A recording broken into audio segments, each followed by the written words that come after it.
Hello, everyone. Welcome to another podcast. Thank you so much for tuning in and watching this newest episode. Today, we have a very special Canadian singer songwriter, producer, and creative force whose magnetic blend of pop, rock, contemporary, and synthwave is reshaping the soundscape of modern music. His name is Craig Jamieson. Welcome, Craig, to the show. Hi, thanks for having me. I really like the sound of that. You're welcome. Reshaping modern music, Chris. I appreciate that for sure. No, I was really enthused when it said that you had a rich baritone voice because I'm a baritone as well, Yeah, and that glides into falsetto. Like I used to sing a lot of Bee Gees songs, so we're kind of yeah, brothers here.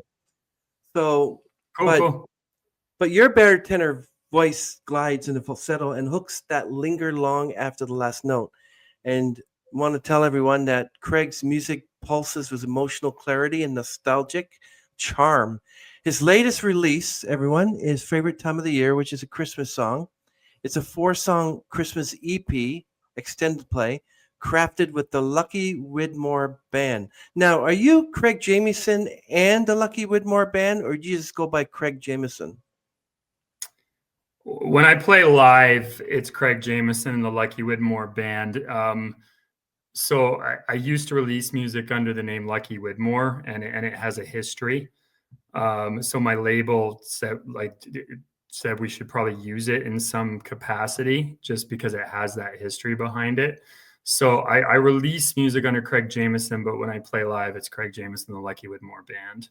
Yeah, no, Um, yeah, it's a group you've been part of for 13 years, and I really appreciate the fact that it features a vibrant voice, the vibrant vocals of Laura Gagnon, and together you channel festive spirit through catchy, heartfelt tunes that celebrate joy, connection, and the magic of the season. I love that.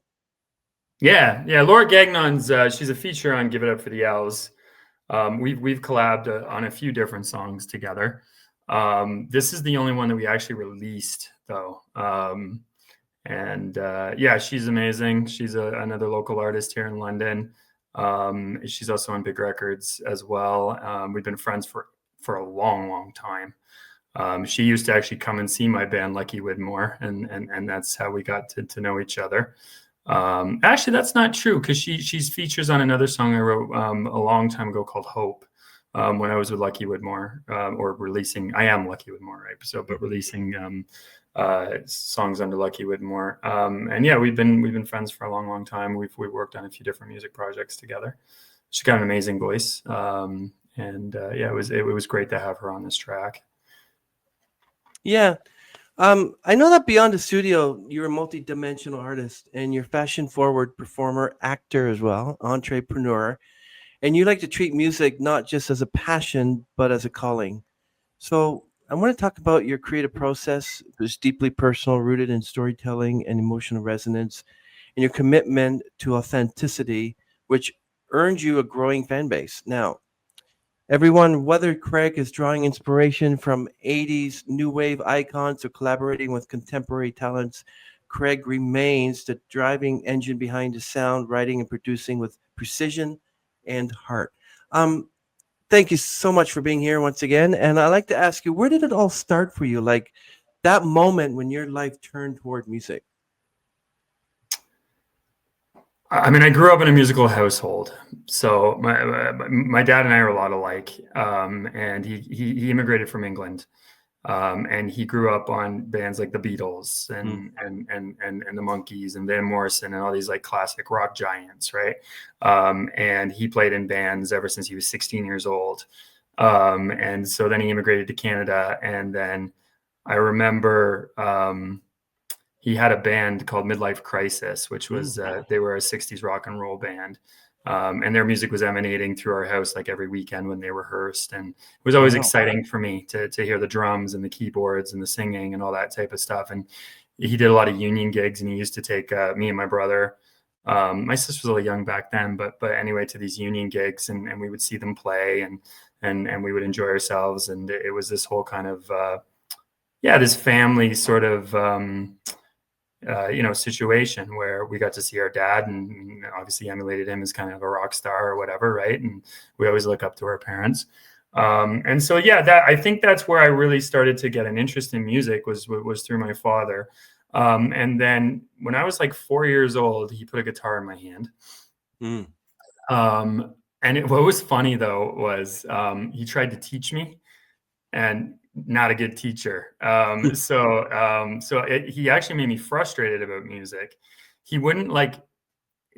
I don't know if you play guitar, Chris, but there's a G chord where you just hit like the third fret on the E string, and then you strum the rest of the strings open, and that's a G chord, right? It's one of the easiest chords to play on guitar, with maybe like the exception of like the E5 or the E9, right, where you just hold the A string on the second fret and strum all the strings. I think that's an E9. Anyway,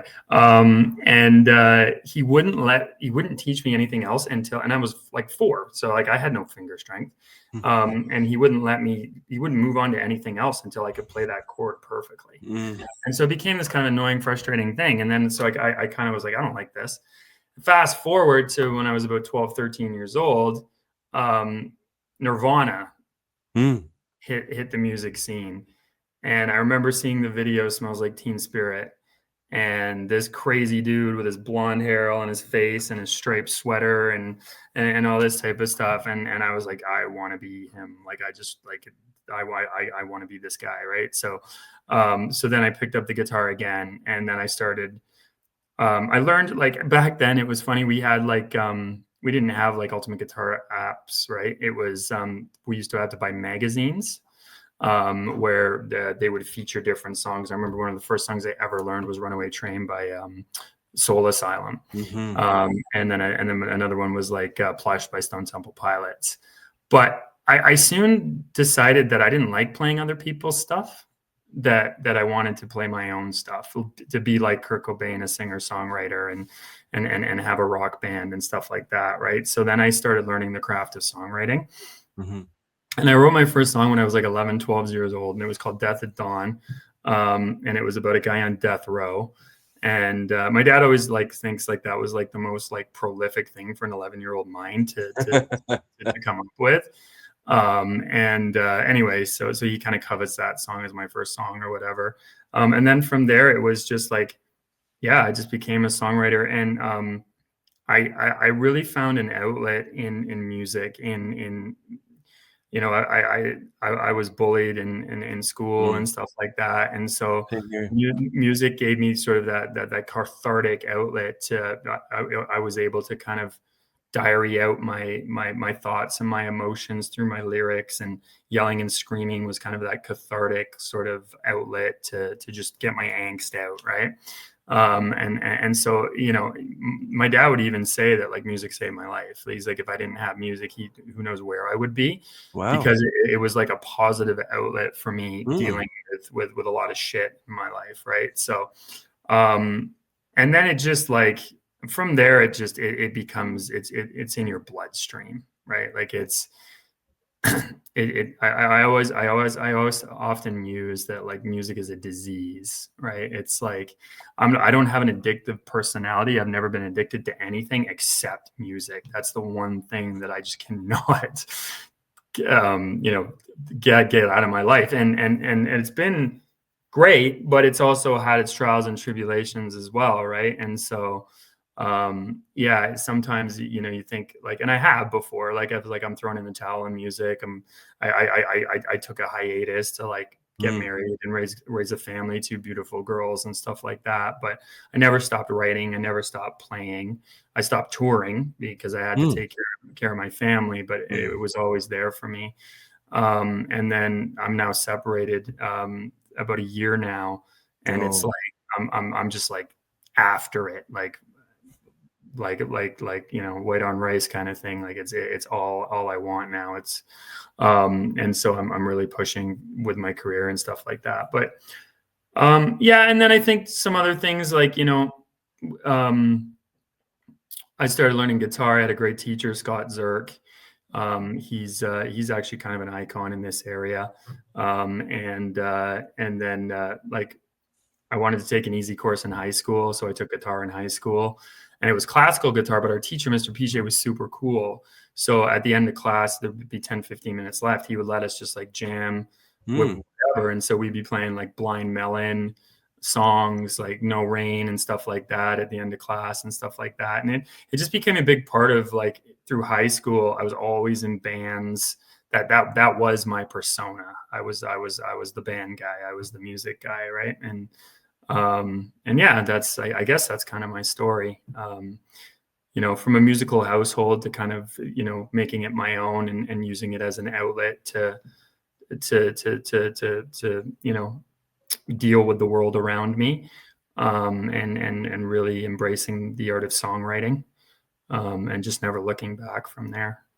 I think I was in my first battle of the bands when I was like 12 years old. It was a band called Apathy. It was just, it's always just been a part of my life. Yeah. Do you think your definition of success has changed over the years? Yeah, I think so. I mean, because the world of music has changed, right? And, I wouldn't call myself overly successful. I mean, I'd love to be more successful. Again, like, I only started launching music as Craig Jamieson like 7 months ago. So it's early days, but,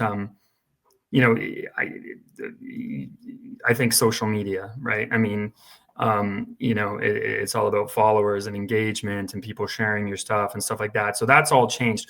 But what I love about it is that it gives you like a really cool outlet, like to be able to perform for people without having to book shows and having to, get in front of people in that live sort of situation.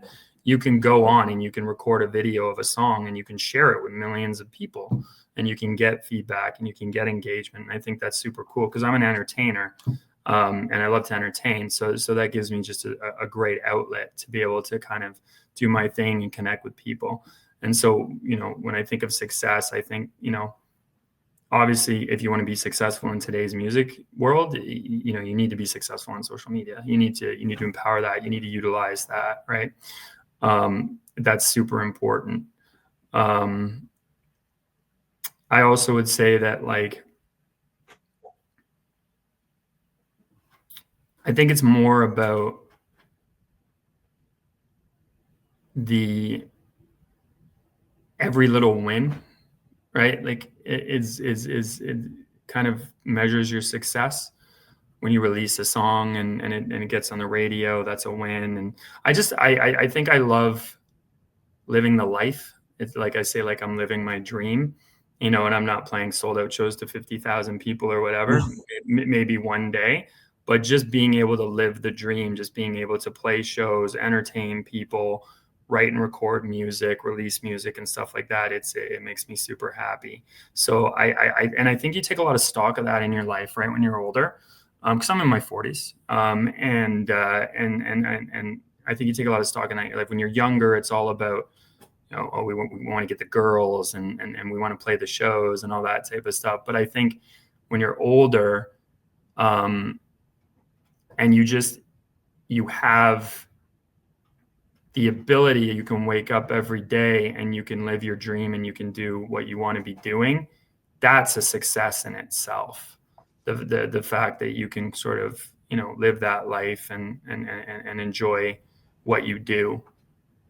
And I think, we take a lot of stock of things like that when we're older. I guess we're just more appreciative of things. And I'm very appreciative of having a singing voice, even of being able to put songs together, and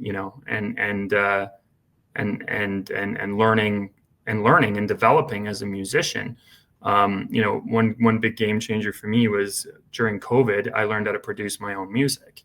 So now I don't have that handcuff of having to pay for studio time and finding producers to work with and stuff. And I like that better.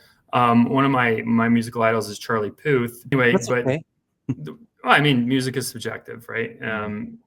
But what he did say is that, like, it's better to, like, see your stuff to the finish line, right? Like, when you're a producer, you get to give it like that stamp of approval, Mm. And I think there's power in that, because I've worked with producers throughout my entire music career, and to be honest, I've never been 100% happy with the outcome of those recordings, because and hindsight's 2020. When you're younger, they're like, oh yeah, like if you sing it like this, people are gonna love it, and you're like, oh well, I want people to love my music, but maybe you're singing out of your range, or you know what I mean, and they're pushing you to do something that you can't really do because they have a mindset of how the song should be delivered. But only I know, and only any artist knows really, the capability of what they can do musically. They know their voice. They know like their capabilities.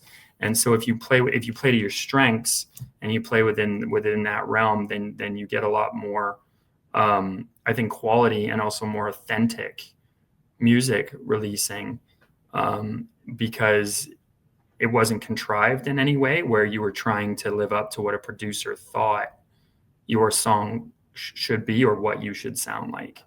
And so that was a huge game changer for me, is being able to develop into that space where I'm now 100%er. I can write, I can sing, I can play the instruments, and I can record, and I can produce. So there's really no handcuffs there. So Mm. when you talk about, success being different, I think, that's a big thing, is we learn and we develop, and the whole digital audio workstation era, the fact that all we need is an audio interface and a laptop and a microphone and a MIDI keyboard, and we can make music, that's competitive with, anything that's out there on the radio, if you know what you're doing. And I think that's super empowering. I totally agree with you, Craig. Do you think your earliest musical influences still echo in your work? 100%. Yeah, you can't escape your influences. I cannot not be 80s. Like, no matter what I try. Like you take my song like Honey. Mm-hmm. I didn't really that's a funny song, because I used to do sync licensing, and I used to do it through Taxi. Do you know Taxi? They're an A&R company, and they provide like opportunities for musicians and artists to get their music placed in movies and TV and all that type of stuff. Mm. So I had a partner, Brad Gray. We were in a band called Digital Opium, and he really liked doing these sync things. And so he sent this one brief to me, and there's a song, but it's called Not the 1975 by the Knocks. I don't know if you know this song. But it's kind of that 80s pop punky sort of like Jesse's Girlish type song, coming of age, kind of American Pie type song. So we answered this brief, and that was the reference that was given. So Honey was written around trying to get a song in a movie that would be a coming of age movie that had kind of that 80s sort of pop feel to it, right? And the reviews came in, and it was like, it sounds like the Cars and stuff like that, right? I like the Cars. I could maybe name you like 2 or 3 songs. Like, they weren't like a huge influence on me, but somehow I always, because I grew up in the 80s, like I grew up like some of my favorite records were Bon Jovi, Slippery When Wet, Michael Jackson's Thriller. I listened to a lot of Weird Al Yankovic, stuff like that, right? So you can't escape your influences no matter what I do. And then people have said that my voice is kind of reminiscent of George Michael, and you may or may not agree with that, but I've gotten multiple people saying that. So again, it's just like that 80s. And then there's because I grew up on the Beatles and Van Morrison and stuff like that from a singer-songwriting. And when I look at songs, like I write songs like the Beatles, right? The A B middle 8 chorus. Mm-hmm. That's how I typically arrange songs, because that's how I learned to write songs, by listening to bands like the Beatles and stuff like that as well. But that being said, I try and be relevant as a musician. So I listen to a lot of modern pop and stuff like that, right? And so I try to emulate some of that stuff in my own style. And then it just comes back to being like more nostalgic sounding, because like I said, I'm in my 40s. I'm older. I lived through my 80s and through the music era and stuff like that. So yeah, it always comes back to that. But you know what? I used to kind of shy away from it, because I was like, no, I want to sound relevant. I want to sound modern. You know what I mean? But now I lean into it. because I do it well. It comes from me naturally. And I think there's in 2025, there's an appreciation for a lot of different genres now. And I think, my fan base resonates with sort of that nostalgia that I'm bringing back, kind of those 80s vibes, and makes them think of some of those bigger songs like Jesse's Girl and the Cars, like Just What I Needed and stuff Rick like Springfield, yeah. yeah. So but yeah, you can't escape your influences. You just can't. Like they're embedded in your brain, in your blood, And Craig, what do you think songwriting means to you emotionally? Like, how has it evolved over time? I just love the creative process. I just love how a tiny idea, maybe it's a drum beat, maybe it's a melody, maybe it's a guitar riff, can turn into something that you can share with the world. And I love, like, the build, right? How you build from one idea to another, and it just snowballs, and it's exciting to see it all come together. And I think, if you look at the modern songwriting, we have so many tools now that help us with songwriting.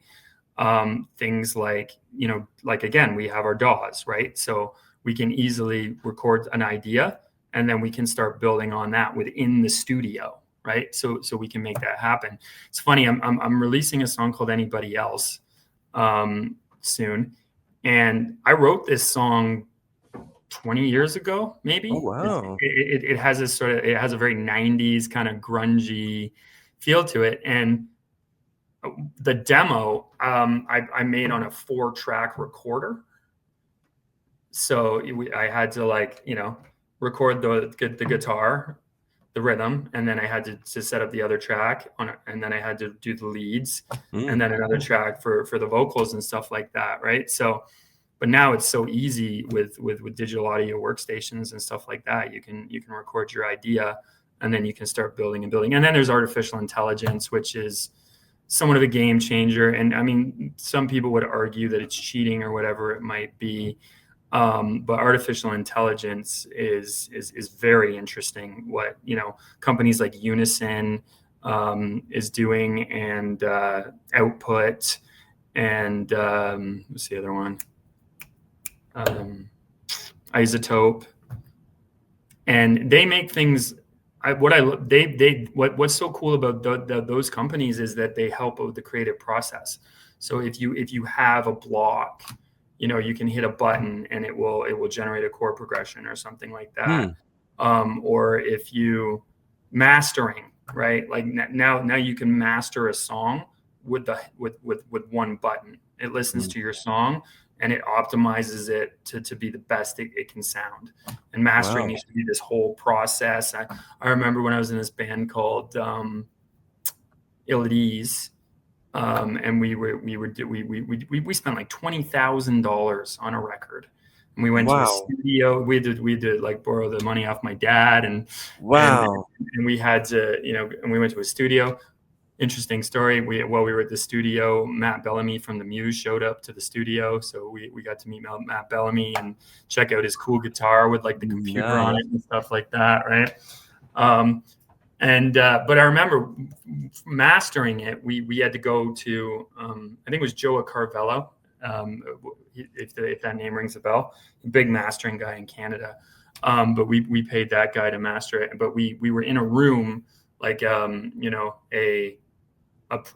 sound treated room with big speakers and a huge mastering console and all that type of stuff. And it was a big thing. They had to like listen to it and tweak and tweak and tweak. Now you can do it with a button. AI just masters it for you, and you're done. And to me, that's powerful, because you could say, oh well, you're shortcutting it or you're cheating or whatever. But honestly, I try and be organic. Like if it's a guitar part or something like that, I'll play it, stuff like that, synths and things like building songs and stuff. But something like mastering, if you can do it in a button and you can get on to the next thing, and you can have the confidence that your song is going to compete with everything else that's on the radio, to me, that's a win. Yeah, I guess you have no problem with AI music then, like Suno and Udio, and you way that a lot of people won't agree with you. They say no. It's like I had Paula Cole on, and she said nothing beats better than getting real musicians, getting real records, listening to real music by real people. You know, she's opposed to AI music. Yeah, I embrace it. You know why? Because it optimizes you. And you can still be creative. You can still control the creative process. But in a world where we had to drop singles every month just to stay relevant, it optimizes you and it helps you put out product. Well, is it true that they're saying that it like Suno and Udio and all those other music making machines steal from other musicians and artists, and we won't hear of it. We won't hear of it. I Like in don't know. Australia right now, you're not allowed to. I don't know. And I don't know those ones. Like I said, I use Unison, Mm. Isotope, Output. I just got a plugin and I haven't even tried it yet. It's called what is it called? Something producer, AI producer, or something like that. And you can literally give it prompts. So you can say like, I want a synth line that sounds filtered and is kind of chopped, Oh, wow. reminiscent of like an 80s Rhodes keyboard or something like that. And it will like, I haven't even tried it yet, but I've seen the demos and stuff like that. I'm excited to try it just to see what it kind of comes up with. Yeah. I remember Rick Beato was on a talk show, and he did actually he said about he doesn't like AI music, but until he was there and he put in a prompt and created this pop star named Sadie Winters, and then he popped in his own lyrics and came up with a song called "Walking Away," and Rick's going like, "My God, that's good," and billions, millions of streams. Yeah.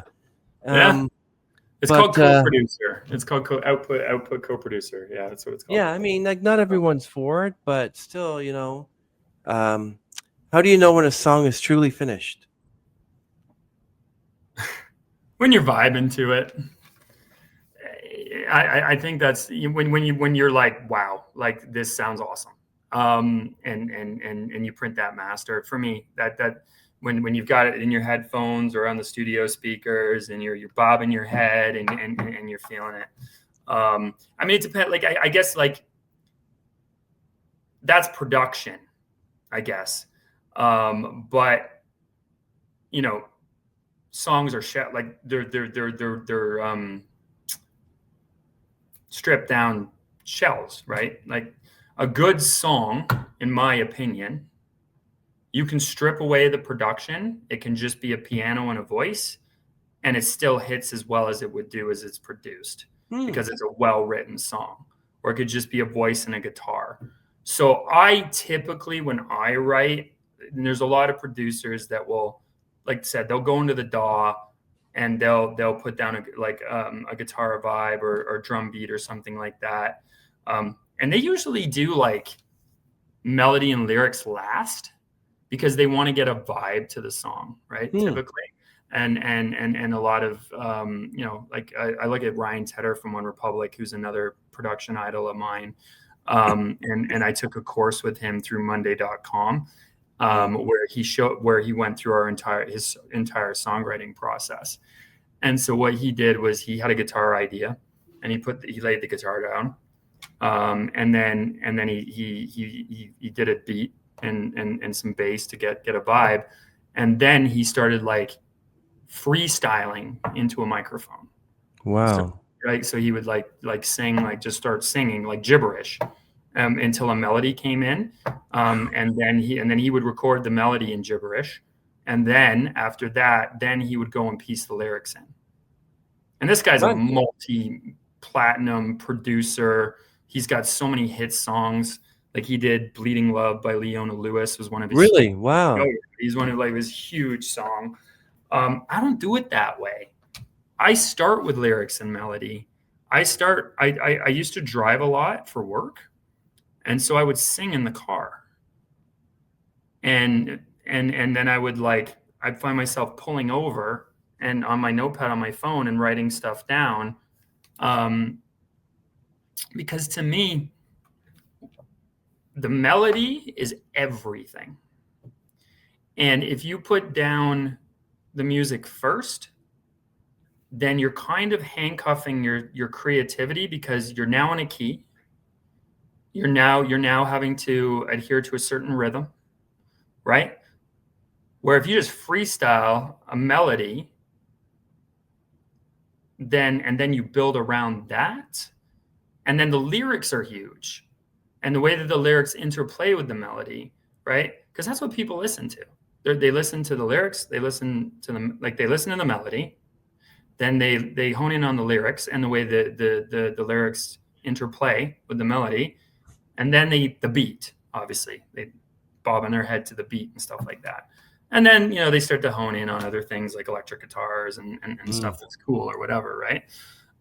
So for me, when I write a song, I typically start with the melody and the lyrics, and I just sing a cappella until until I like something. And then once I have a melody, then I have a story. So I have like a hook, like something that like I want to write about from singing a cappella. Then I'll write out all the lyrics. I'll tell the story, right? Then I'll grab my guitar, and then I will start putting the chords around the melody and the lyrics that I've written. And that's typically my process. Not always.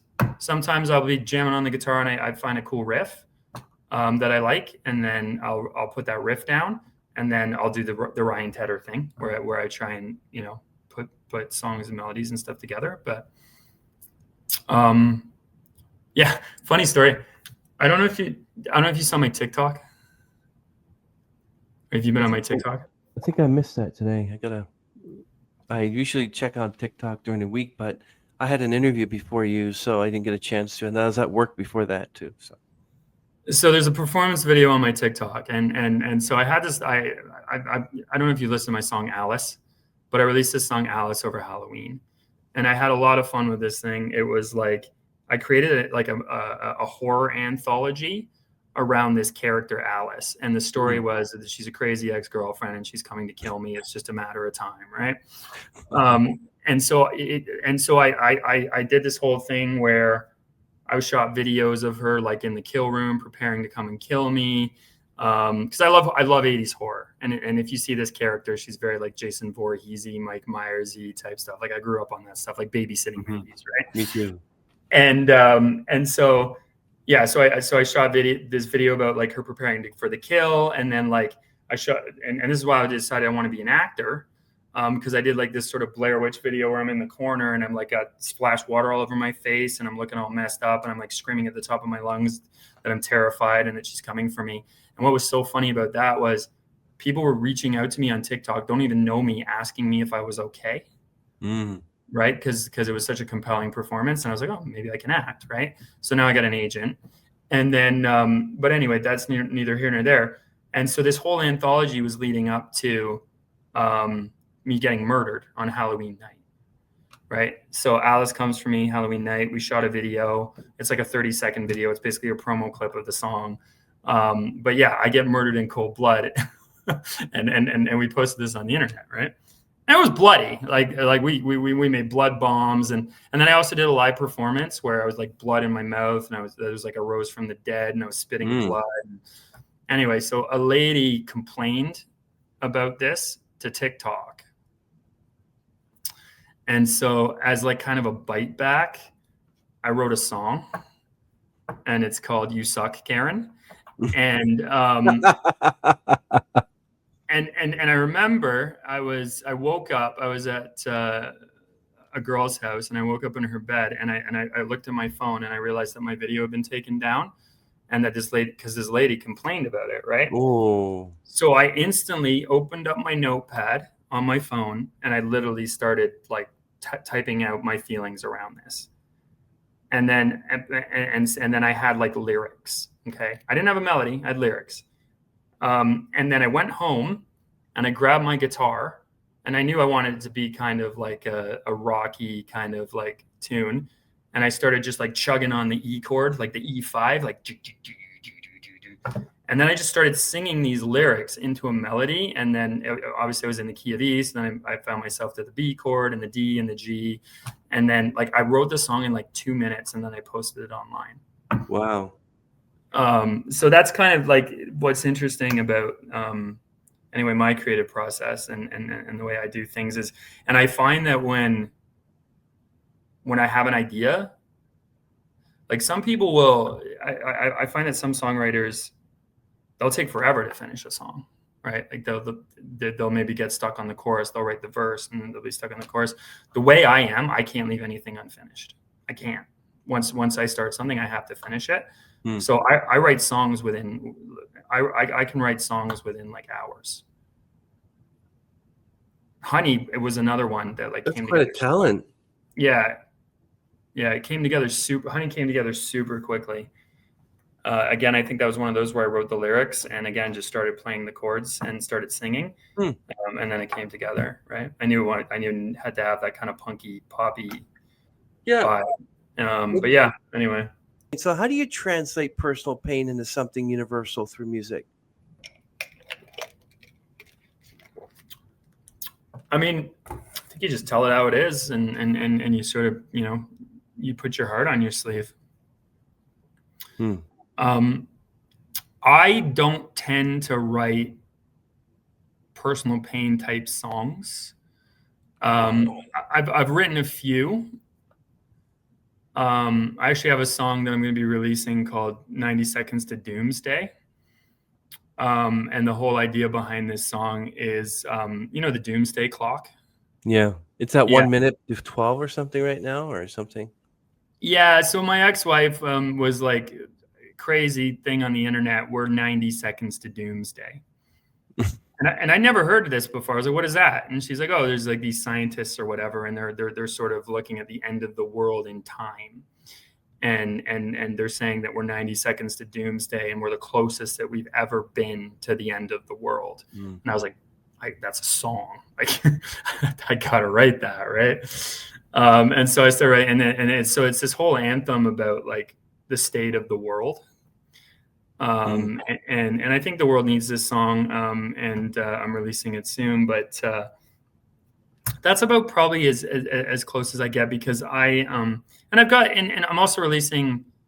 I guess you know what? That's not true, because when I'm releasing a full length called The Incident, and it's all the songs that are over the last 2 years of my life, which were a huge transition for me. From being with my wife to things going super bad to us separating to the aftermath of that, right? And so I'm going to be releasing this record in 3 parts. 1 is good, 2 is bad, 3 is aftermath. And they all have their own chapters, and it's almost like an anthology record. But the bad part has a lot of crying on my sleeve, heartfelt type songs. Wow. And I think that's really just, it's about just wearing your heart on your sleeve and really feeling the emotions and trying to be visceral with them. And I think we, as songwriters, we obviously we exaggerate too. Like we take something that is sad and then we're like, how do we make it really sad? Or we take something that's exciting, and we're like, how do we make it really exciting? Right? Because we try and embellish things. So that they hit people a lot harder. But I think that's songwriting, like that. I mean, that's the beauty of being able to pick up a guitar and have a notepad and write out your feelings and then cry out your lyrics. And that's what it's all about. And I think that people really resonate with that, right? Like because they either like resonate in the fact like, oh, I've been there, like I feel that or whatever, or they're like, I really feel what you're feeling. That Karen song. One guy commented on the video, or girl or somebody, but anyway, someone commented and said, I really feel this. Like, I really feel your frustration and your anger in this. And that like super resonated with them, and the fact, and they liked it, like that's what they liked about it. They liked it, that I was pouring out my emotion about this, right? What role would vulnerability play in your creative process?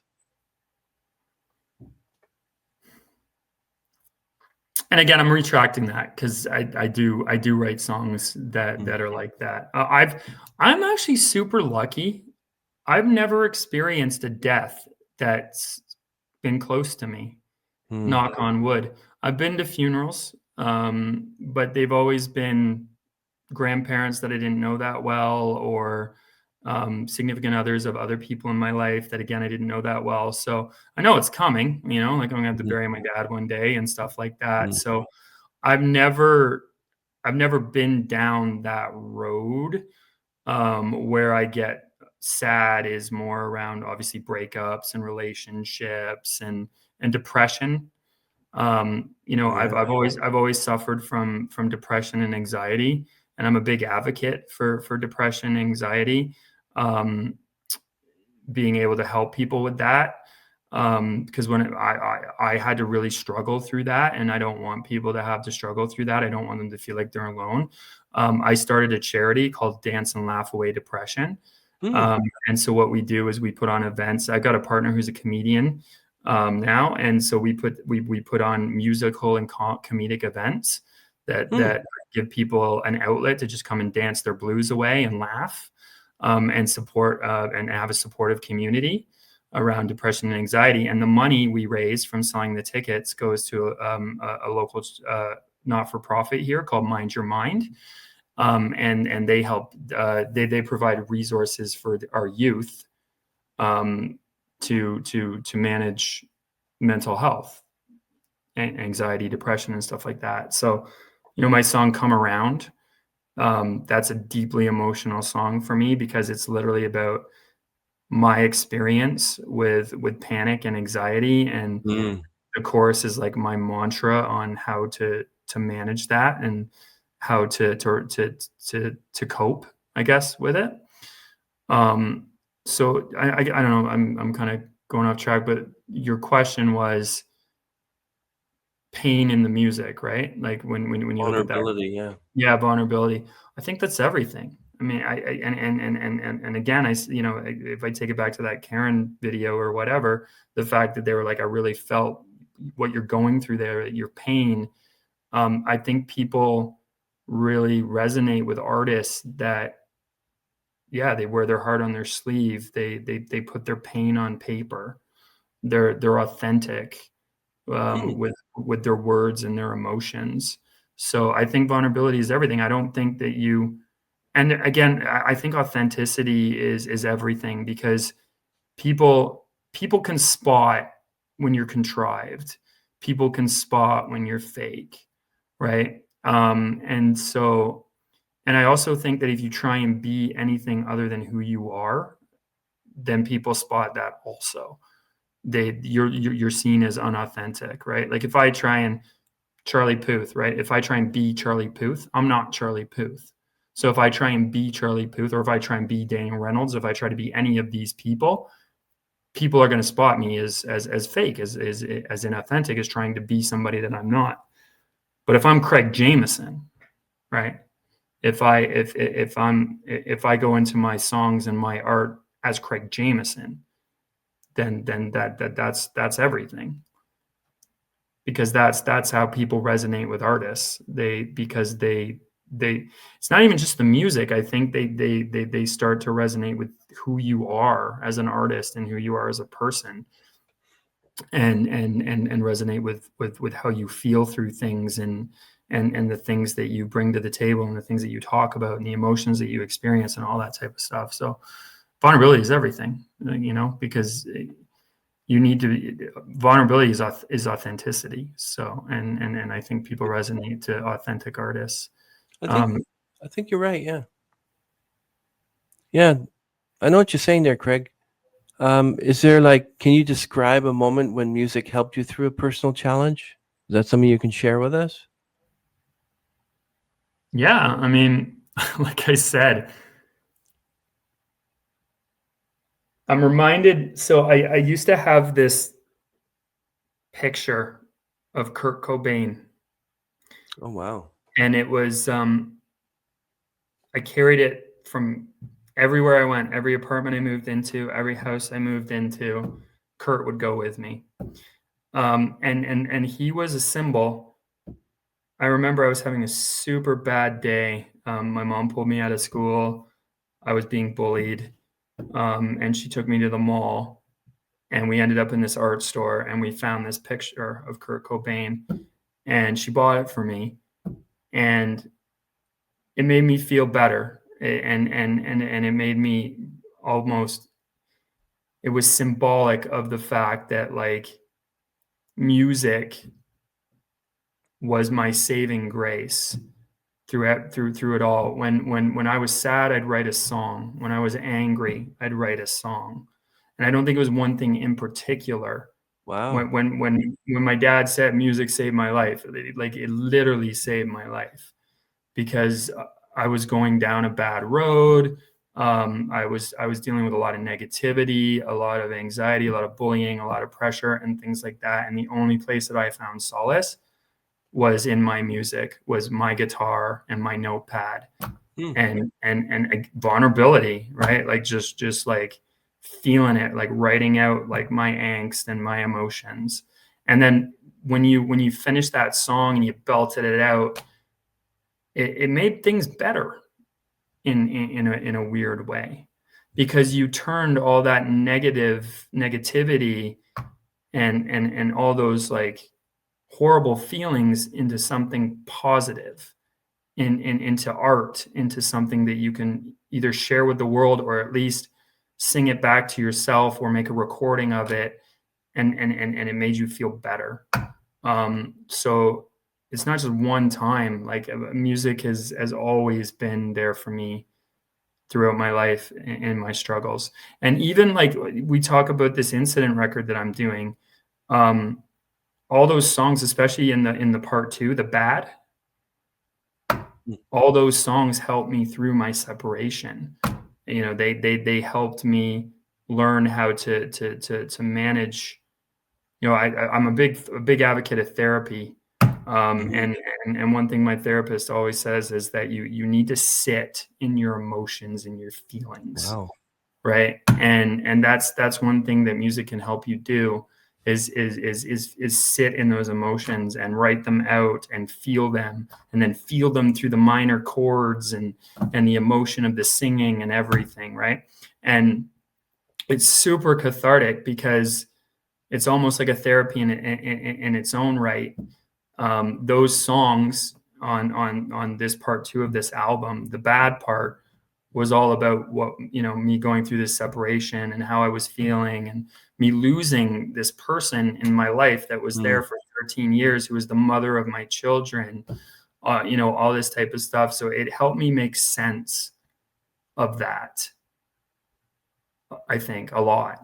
And when I look at those songs, I'm really excited to record them, and I'm really excited to release this record. Um, yeah, I mean, it definitely. And then at the aftermath too, like I went through like a weird, obviously, thing, and I went down all these weird roads. Like, you know, as an example, I started exploring like polyamory and, you know, all these weird, interesting kind of things that you sort of like muse about when you're a married man, and then you're like, oh, I'm single now. I'm like a kid in the candy store, right? So I went down all these interesting paths, and a song came out of all of them, and the muses too, like the girls that I brought into my life, they helped me pen probably 2 to 4 songs that will be on like the third anthology record, Hmm. just by things they said. We're like, okay, yeah, that's a song. Like this one girl, she had this thing about 5 more minutes. Everything is down to 5 more minutes, right? 5 more minutes of cuddle time, 5 more minutes with your kids, 5 more minutes of just laying on the couch before you go shovel the snow, Mhm. whatever it might be, right? And so I wrote this song, and the guy's like, all I want to do is spend 5 more minutes with you, right? And so that's the hook, and so yeah, I don't know. I think I'm going down a rabbit hole as well, but I think that music helps us make sense, especially as songwriters. It helps us make sense of where we are in our lives. I look at Ed Sheeran. You know, I love Ed Sheeran, but he went through a stint where he was really sad, right? He best friend died. I think he was dealing with, his wife had cancer. And he put out albums around it. And honestly, not, like, in my opinion, not his best records, because they were very, very not Ed Sheeran. They were very sad and they were very melancholy, and they weren't what he normally did. And my sister said something that kind of really resonated with me, because I was like saying, yeah, I'm not really feeling these Ed Sheeran records. Like, he needs to get happy again. You know, we need you know, we need songs like Perfect and you know, Perfect's Shape a of good You, song. Yeah, and all Shape these of You is a good song. songs, right? And Yeah. his new album's amazing. Play. But she said, you know what? She's like, he can't help it if he's sad. And he's going to write the songs that are helping him get through, you know, his life right now. And he's going to record. Ed Sheeran's really interesting, because he writes a song every day. He treats it like work. He actually learned it from Eminem. Eminem also gets up every day and treats it like a 9 to 5 job, Oh right? He wow. gets up every day and he raps and he writes and he freestyles and he does, and from 9 to 5, and then he leaves the studio and then he hangs with his family and his daughter. And Ed Sheeran got that from Eminem, and now he does it too. So Ed Sheeran will write a song every single day. Every single day. So when he goes into the studio to cut a 15 to 20 song record, or whatever it might be, he has 365 songs to choose from. And he'll admit it. He's admitted in interviews that most of them are garbage. But he still follows through. He still writes that song every day. And that's how he gets hit after hit after hit, because he does it every single day. He writes every single day. So with him being sad and him going through all these tribulations in his life, of course he's going to write sad songs. That's true. Yeah. So I think that's, you know, that says a lot in the fact that, Yeah, I mean, as artists, we feel what we feel, and we I guess we want to say what we want to say, right? And that comes down, I guess, to that, again, that vulnerability and that authenticity yeah, of like, being an artist. what would be one lyric you've written that still gives you chills? I think it's that chorus to "Come Around." I'm in my body. I've got both feet on the ground. I'm standing strongly. Won't be long until I come around. Mm. Because that's my mantra. I literally say that, like, if I'm feeling anxious or having a panic attack or something like that, that's my mantra. That's what I say to myself Mm-hmm. to bring myself down, and back to reality, I guess. And so, yeah, that one really, really resonates me. I think that's a super powerful lyric for me anyway, because it's my whole mantra on how I deal with anxiety and stress and panic. And I wanted to share that. I wanted to share that with everybody out there that deals with the same kind of situation. And it was my hope that, you know, they could take at least something from that mantra, or at least be inspired by that mantra to have their own mantra, to be able to come back, right? Come around, like that. Yeah. That's what it is. How is it with you? Like, how do you approach collaboration while maintaining your artistic vision? Like, uh, collaborating with the Lucky Widmore Band, or collaborating with Laura Gagnon, or like, how do you approach collaboration? How do you keep your artistic vision? How do you? I think above all, you need to be humble. You got to check your ego at the door.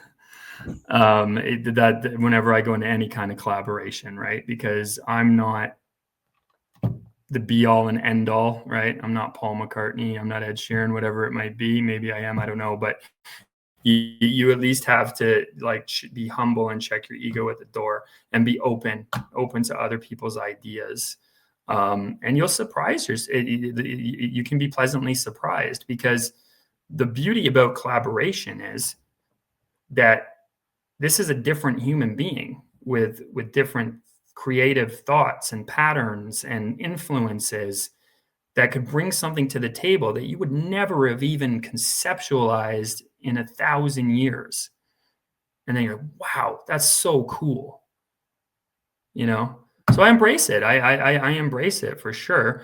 I think you also need to, if you're not feeling it, you've got to be, again, humble and sort of adroit, I guess, like diplomatic in the way that you shoot ideas down, right? Like, I mean, I think that's just, I live my life like that anyway, like in business and in anything, is that nobody wants their idea to be kiboshed in an aggressive way, right?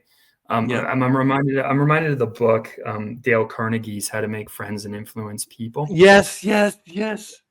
Right, incredible book, right? Yeah. And I've read it like 3 times. And I mean, you know where I'm going with this, right? Is Yeah.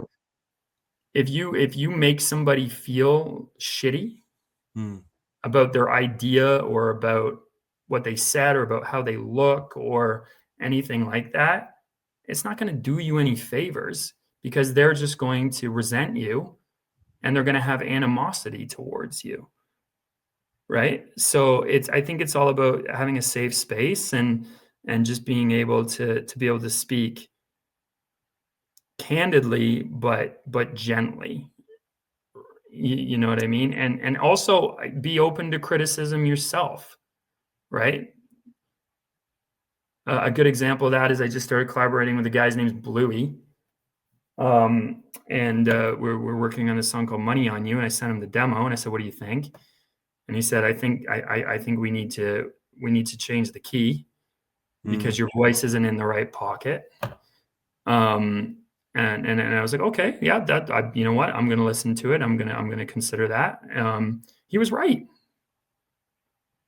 He was right. After I listened to it, I decided to step it down. I started singing to it. It was right, like very at the top of my register. So it was coming off sounding a little strained. And he heard that. Because I think as artists too, like we're too close to our own shit. Like and we think everything we do is amazing. Like we just do. Like it's just, oh my God, that's the coolest thing ever. And so I think it's really cool when an outside ears come in and they look at the song as more from a marketing perspective, or maybe from, you know, what they see the song being or whatever. And they bring things to your attention that you would have never even considered, especially because you're so close to it. It's really tough to criticize your own work. Mm-hmm. I've gotten better at it, and you need to be super honest with yourself. But it's really helpful when somebody comes along and goes, "Yeah, man, like your voice just isn't. It's not there in that key. You should try step it down." The dude was right. Song was in C minor. Now it's in B minor. Mm. And then it sent me down a rabbit hole too, because then I started listening to the song too, and I was like, shit, the vocals are rushed. So now the song was at 143 BPM. Now it's at 128 BPM. Now it feels better. It's more in the pocket, right? So just that one thing made the song so much better just from that one suggestion.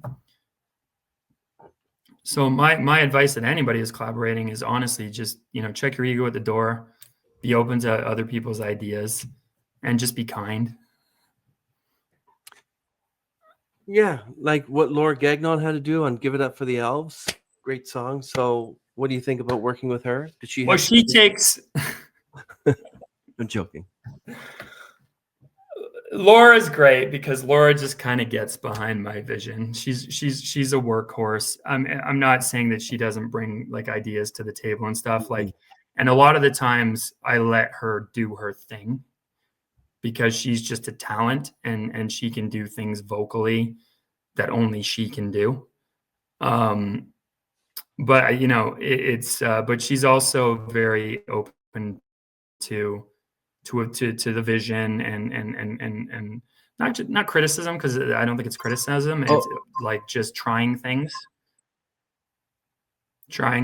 and stuff like that. So we collaborate really well together. We've never wrote a song together though. It's always I write the song and I'm like, hey, I want you to feature on this. So she comes in and she has a good idea of what it's going to be, what the melody is, and all this type of stuff, and then she just does her thing with it. We've never actually like written a song together. Wow. So what about what would be the emotional core of favorite time of the year? Now that's your new single, I believe, for this Christmas. Well, favorite time of the year is the title track of the 4-song EP. Okay. Mm-hmm. Which has Give It Up for the Elves on it. And I'm actually pushing Give It Up for the Elves. Like that's the one that's going to radio. Okay. Favorite time of the year. You know, that one's an interesting one because I mentioned George Michael. Yeah, I wanted to lean into that. I'm not sure if I did, but I wanted to. I thought when people were like, and I had another Christmas song called "Hurry Up Christmas," and I released that when I was in Lucky Widmore. And again, you sound like George Michael. So I started like, you know, I love George Michael, amazing voice, amazing talent. And so I started kind of thinking about this, and I started thinking about like Last Christmas and how that's such an iconic Christmas hit. And I wanted to do something that had the same kind of silky, synthy, you know, sort of modern or melodic croonery type vibe to it. And so that's where, and favorite time of the year was an interesting one because actually talk about the songwriting process. The drums actually came first on that song. I fell in love with the loop and I built the whole song around the drums. And that was one song where if I think about the creative process, I built most of the music out before I even did the vocals and the lyrics. So that was a different one because I wanted that vibe. I wanted that real kind of silky, synthy, Last Christmas type of vibe.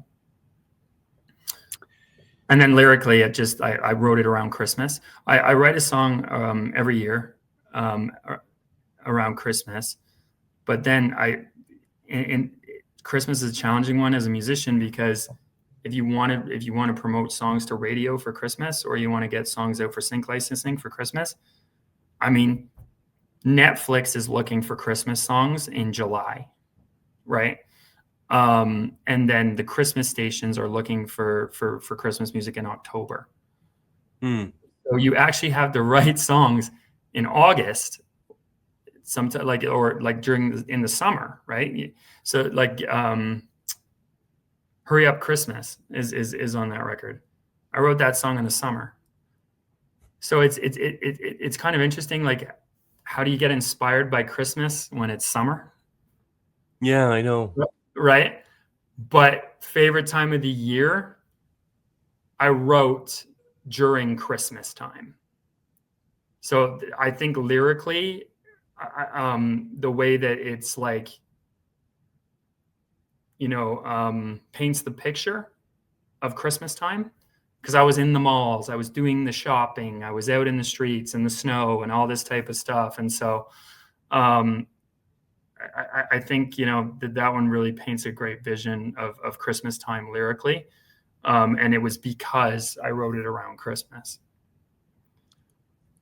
How do you ensure your holiday music feels fresh and timeless? So when you wrote favorite time of the year, how were you feeling? Again, I was lost in that, you know, 80s synthy kind of Last Christmas type vibe with that song. I think I lean on the greats. You know, I look at that. I look at like "Hurry Up Christmas," which I don't know if you've listened to, but that was a song where I really wanted to write a timeless crooner song. You know, reminiscent of Bing Crosby, Burl Ives, you know, Andy Williams, Michael Bublé, obviously, like, because, you know, Maybe it's cold outside. yeah, I love he's that. modernized, obviously, Love it. the Christmas genre and stuff like that, right? You should get your friend, what's her name, Laura Gagnon, to do a version of "Baby It's Cold Outside." That would be a good one. But you said you don't like to play other people's songs. That's the thing. No, I have a show where I play like 80% covers. But you know what's interesting about cover songs?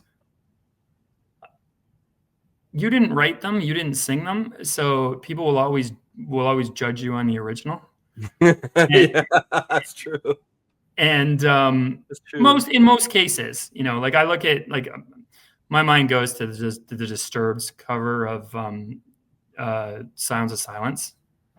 Oh, yeah, Disturbed. I love that one. That Yeah, like was that's a very good well done cover, cover. right? Yes. And I Yeah. think a lot of people would even say it's better than the original. Yeah. But I've had people come when I play shows, they really resonate with my originals. Couldn't care less about the covers I'm doing. And they say things like you do your originals better. I feel them more, you sing them better, right? Because they're my songs. I wrote them. Until So somebody sings favorite time of the year and you're judging them, I like the original.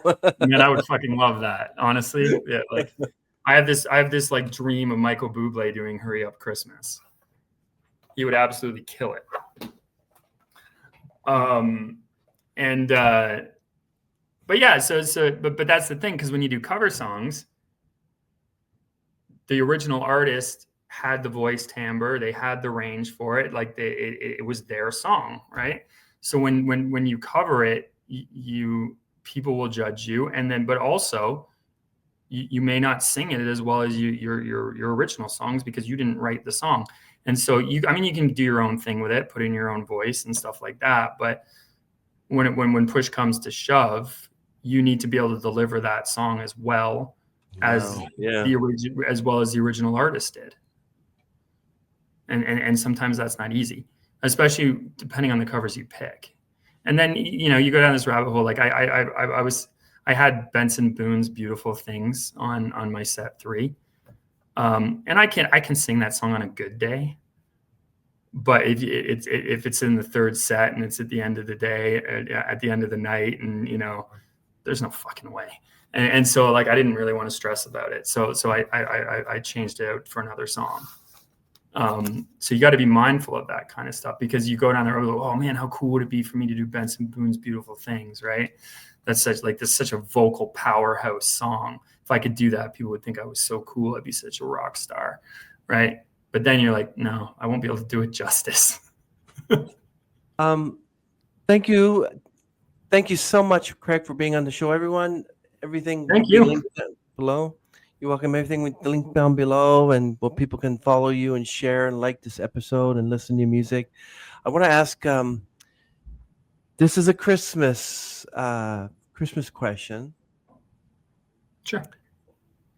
What's a moment in your career that felt like pure magic?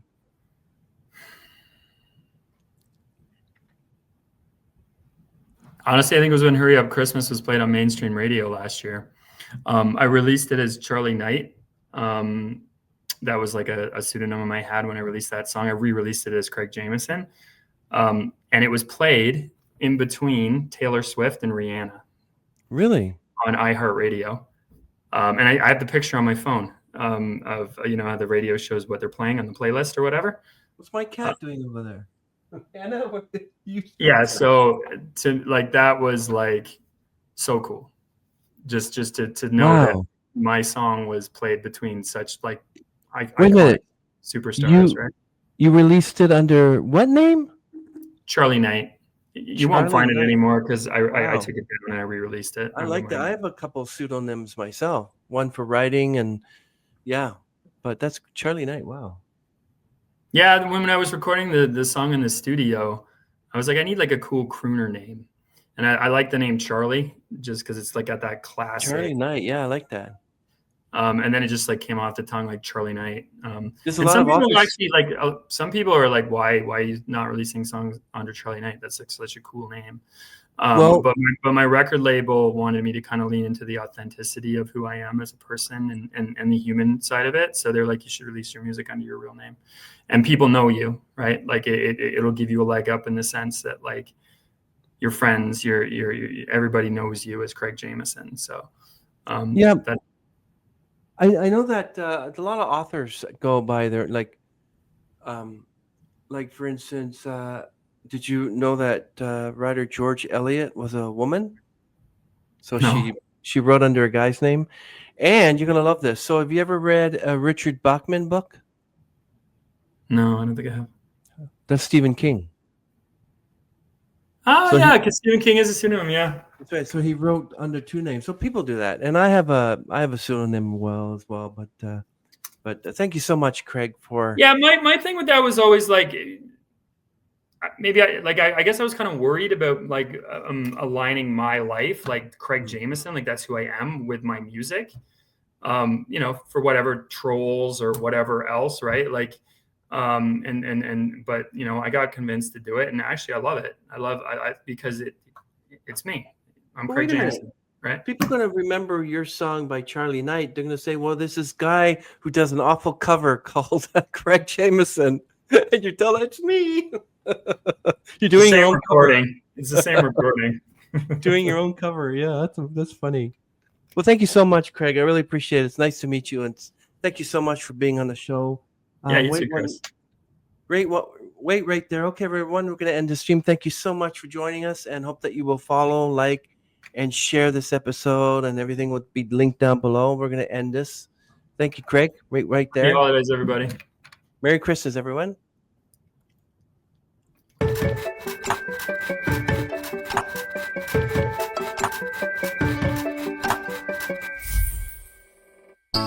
We all love Santa, he brings Christmas to our doors. Lots of shiny wrapped up presents, it makes it all worth waiting for. Who is Santa without his big sack of wonders toys? He's just a jolly fat guy in a bright red suit with nothing for girls or boys. You ever stop to think who packs up St. Nick's sleigh? And who prepares a reindeer to send them on the way? Let's give it up for the elves, 'cause they put in the sweat.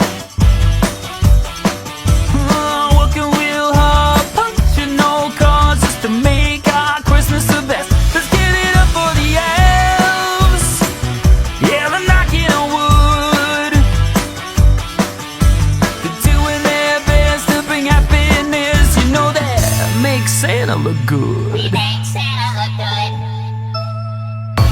When it's all over, there's not much time to coast. A little turkey and some hot cocoa, and they're right back at their post. Ooh, yeah. You know they're making everybody's Christmas is a full-time hot career. There's no time to waste, they got toys to make. The big day will soon be here. Ever stop to think who packs up St. Nick's sleigh? Who prepares a reindeer, send them on the way?